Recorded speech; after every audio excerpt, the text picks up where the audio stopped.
3국은 국제사회의 위기를 기회로 전환하겠다는 책임감을 가지고 캠프 데이비드에 모였습니다. 한미일 3국 정상들은 최소 1년에 한 번 모이기로 했습니다. 국제사회의 안보를 구축하고 평화를 증진하는 데 앞장설 것입니다.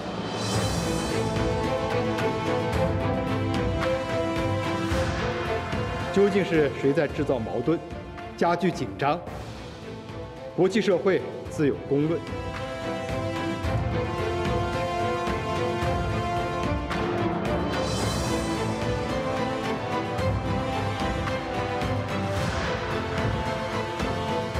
삼각협력 결정체 구조는 북한의 도발 위험을 낮추고 우리의 안보를 더욱 튼튼하게 할 것입니다.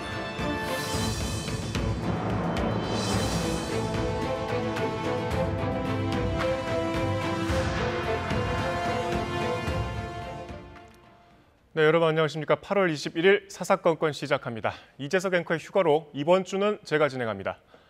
네, 오늘은 주요 뉴스를 정리해드리는 대신에 지난 주말 미국 캠프 데이비드에서 열린 한미일 정상회의를 다각도로 분석해보겠습니다. 박원권 이화여대 북한학과 교수 나와 있습니다. 어서 오십시오. 네, 안녕하세요. 대담에 앞서서 윤 대통령이 오늘 국무회의를 주재하면서 한미일 정상회의 성과를 설명했습니다. 이 부분 잠시 들어보시겠습니다. 이번 캠프 데이비드 한미일 정상회의는 한미일 3국의 포괄적 협력 체계를 제도화하고 공고화하였습니다. 한반도 영내 공조에 머물렀던 한미일 협력은 인도 태평양 지역 전반의 자유, 평화, 번영을 구축하는 데 기여하는 범지역 협의체로 진화할 것입니다.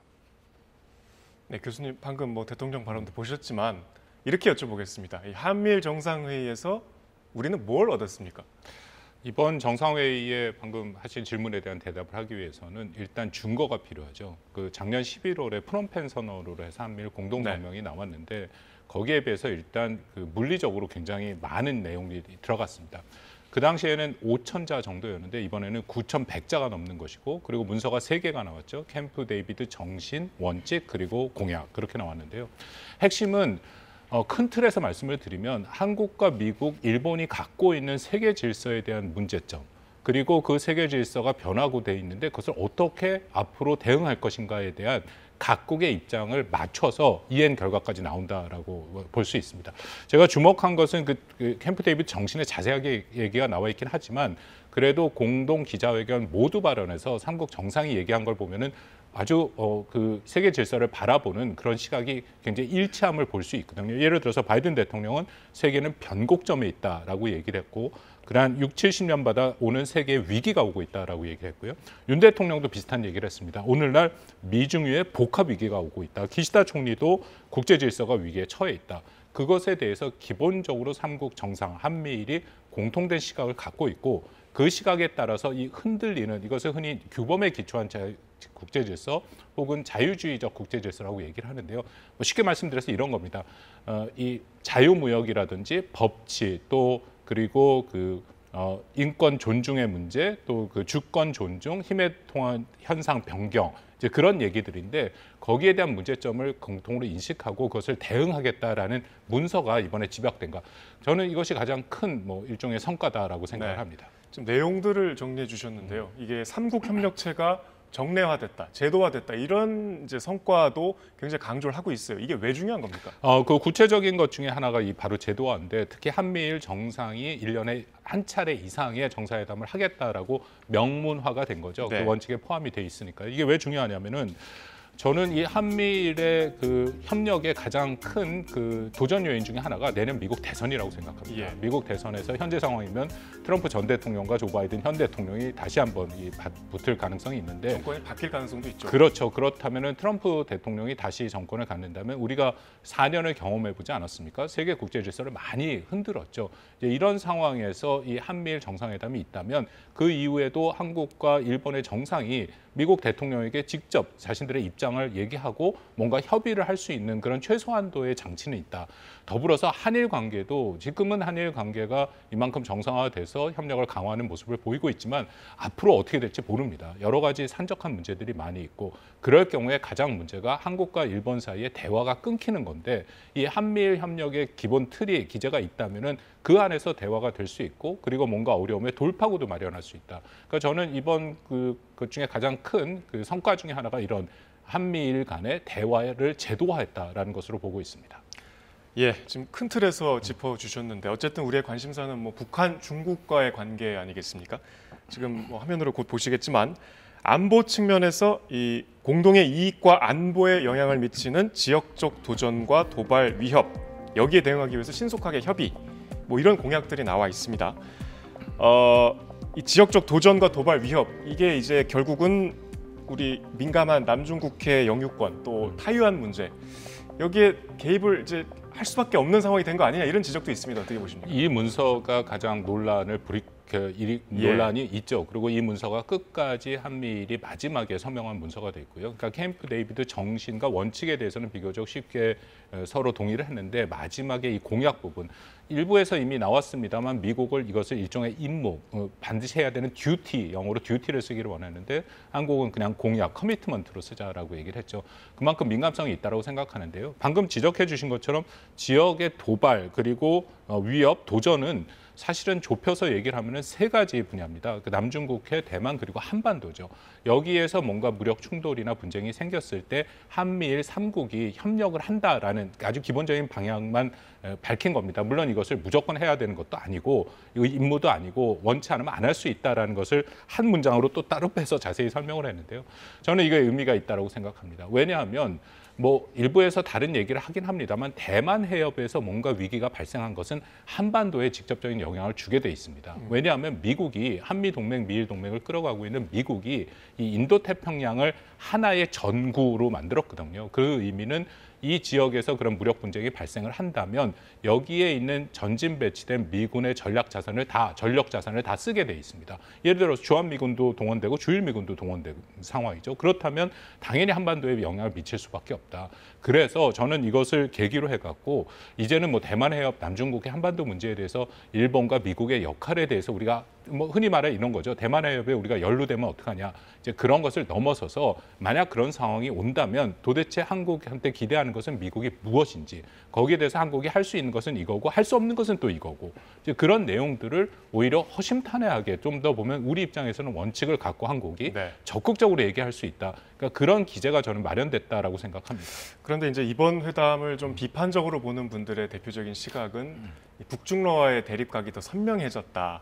오히려 갈등이 더 고조되는 거 아니냐 이런 우려도 하시고 실제로 중국이 회담 직후에 또 무력 시위도 했습니다.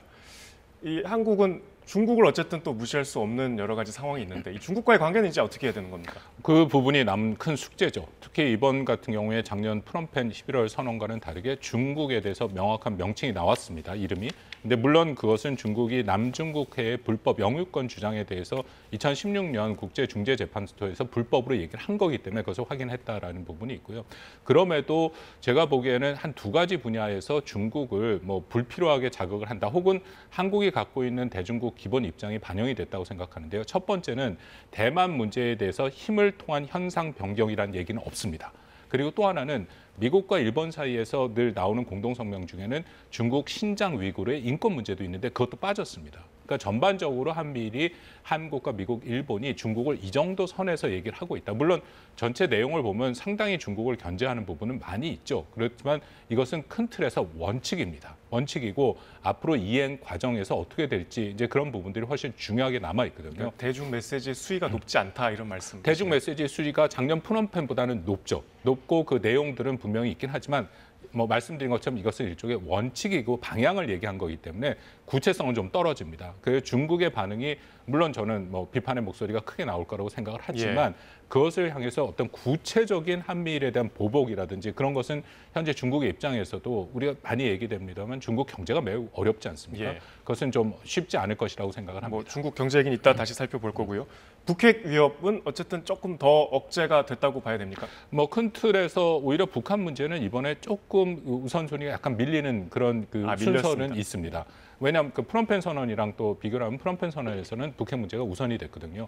이번에는 그거보다는 인도 태평양, 아까 뭐 윤 대통령 발언에도 나옵니다만 인도 태평양이란 큰 틀 안에서 네. 북한 문제와 나머지 문제를 다 같이 다루겠다 하는 거기 때문에 어떻게 보면은 더 이 북한에 대한 대비 태세는 향상될 수 있다라고 생각을 합니다. 특히 한미일이 여러 가지 훈련 같은 것을 정례화하고 여기에 이제 다 연장, 그 멀티 도메인이라는 얘기가 나오는데 다방면에서 이 협력을 강화한 모습이 된다면 북한이 갖고 있는 핵의 효용성을 훨씬 더 낮출 수 있는 이제 그런 조치들이 향후 더 전개될 수가 있다라는 것이죠. 예. 그런 면에서는 의미가 있다고 생각합니다. 또 비판하는 분들은 이게 이제 한국과 일본 관계는 이게 외교적인 문제로만 볼 수 없는 또 역사적 맥락이 있지 않습니까? 이 과거사 문제 때문에 사실 한국과 일본은 그동안 군사적 협력이 거의 불가능하다시피 했는데 이번에 거의 준군사 동맹 수준으로 밀착했다. 이런 평가도 나오고 있습니다. 꼭 필요하다고 보십니까? 글쎄요, 일단 준군사 동맹이라는 개념에 대해서 명확하게 우리가 할 필요가 있는데요. 일단 동맹이라는 것은 기본적인 군사 동맹을 얘기하고 거기에 대해서는 조약의 형태로 한 일국가가 침범을 받으면 군사적 공격을 받으면 다른 국가가 반드시 군사적으로 개입하는 모습들이 그것이 기본적으로 동맹이고요. 그렇기 때문에 준군사 동맹이라는 표현은 저는 적절치 않다고 생각하고 현재 나온 것은 한미일이 안보 협력을 최대화하는 그 과정에 있다라고 보는 것이 맞습니다. 저는 뭐 앞으로도 한국과 일본이 동맹으로 가기는 저는 굉장히 어렵다고 생각을 합니다. 그러려면은 작전 계획을 공유해야 되고 또 영토와 영해에 들어가서 군사훈련을 하는데 한국과 일본은 그런 관계까지 가기는 매우 어렵다. 그래서 여기서 이번에 한 것은 한미일이 아까 처음에 말씀드린 것처럼 공통된 가치관과 세계관을 갖고 협력을 하는 범위를 여기까지 하겠다라는 그 모습들이 이번에 나타났다고 생각합니다. 어쨌든 좀 군사적인 협력 관계는 더 긴밀해진 건 사실 아닙니까? 그렇습니다. 근데 그것을 한번 생각해 보면은 우리 입장에서는 저는 매우 도움이 된다고 생각합니다. 도움이 된다. 예, 그리고 역설적으로 이만큼 한일도 마찬가지고 한미일이 군사협력이 강화되게 된 가장 큰 동력은 결국 북한이 계속한 미사일 발사. 북한이 작년에 역대 최대의 도발을 하지 않았습니까? 올해도 마찬가지했고 어저께도 미사일을 쏘았고 이런 상황이기 때문에 사실 한국과 일본의 관계가 그렇게 녹록치 않음에도 불구하고 한국의 여론도 그렇고 일본의 여론도 그렇고 안보 협력의 필요성이 계속 부각이 되는 거죠. 그러니까 북한의 입장에서는 한미일 안보 협력을 오히려 강화시키는 그런 행동을 하고 있고 그리고 실질적으로 일본이 여기에 기여를 할 수 있습니다. 일본 같은 경우에는 잠수함에 대한 이 작전 능력이 매우 뛰어난 국가고 또 한국과 더불어서 북한의 미사일을 탐지 식별하는데도 일본 같은 경우는 이지스함, 탐지 식별의 가장 핵심적인 그런 이지스함을 보유하고 있기 때문에 그것을 같이 우리가 공동으로 활용을 한다면 북한 핵에 대한 억제는 훨씬 더 커질 수 있고 이미 그런 훈련을 하고 있는 것이죠. 마지막으로 여쭤보겠습니다. 북한 말씀을 해주셨기 때문에 오늘 윤 대통령이 국무회의에서 북한에 관한 언급도 있었습니다. 북한이 핵 사용도 불사할 거다. 정부 차원의 북핵 대응 훈련을 처음으로 실시한다. 이런 언급도 있었는데 어쨌든 뭐 지금 말씀이 여러 가지 그 북핵 억지력에 대한 긍정적인 측면도 짚어주셨지만 또 향후에 북한의 어떤 뭐 대륙간 탄도미사일 발사 등의 추가 도발 가능성도 있을 수 있겠죠. 뭐 충분히 있다라고 생각이 되고 왜냐하면 북한이 최근에 보여준 것이 화성 18이라는 대륙간 탄도 미사일 고체 연료 기반인데요. 2번을 쐈습니다. 그럼 앞으로 수차를 더 쏴야 이것에 대한 확실한 능력을 확보할 수 있고 그리고 북한 도발을 말씀하셨는데 이것은 어떻게 보면 한미일이 현재 할 수 있는 대화의 제안을 북한은 다 거부를 하고 있죠. 북한이 2019년 12월에 정면 돌파전이라는 정책 방향을 얘기를 하고 있고 그 방향에서는 자신들이 자력갱생 사상투쟁을 통해서 핵을 고도화하겠다. 그리고 그 와중에는 한국과 미국을 비롯해서 국제사회와 대화를 하지 않겠다라는 명확한 노선을 유지하고 있습니다. 이 노선이 바뀌지 않는 한 북한이 말씀하신 뭐 제가 조금 더 우려하는 것은 연합훈련 기간 도중에 얼마 전에 자신들의 그 배타적 경제구역에 뭐 미국의 정찰기가 들어왔다. 배타적 경제구역에서 정찰 활동을 하는 것은 국제법 위반이 전혀 아닙니다. 근데 거기에도 문제 제기를 했기 때문에 굉장히 고강도의 어떤 도발의 가능성도 좀 열어놓고 대비를 할 필요는 있다고 생각합니다. 상황이 이렇게 된 게 북한의 책임이 가장 크다고 볼 수도 있겠군요. 그렇습니다. 알겠습니다. 교수님 여기까지 듣겠습니다. 고맙습니다.